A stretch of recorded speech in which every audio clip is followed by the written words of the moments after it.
In this video, I will be showing you how to claim the voucher code and how to get the 200p and 500p voucher in the Casino Plus. So make sure that you follow the video till the end to get to know all these steps and all the necessary information. In this video, I will be providing the affiliate link to the Casino Plus application in the description, so make sure you hit up and check it out. So in order to get the 500 voucher and 200p voucher, all you have to do is to follow these simple steps. So here's the voucher and here's the code that you can see. So in order to use that, all you have to do is to log into your Casino Plus account, go to the promotion and voucher section, enter the voucher code provided, follow any on-screen instruction to apply the voucher. The bonus or offer should be credited to your account once claimed.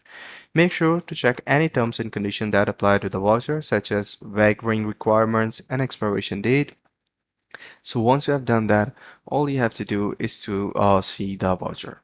So here you can see that the turnover over is 400 and the requirement is have a new top up to 200 or above.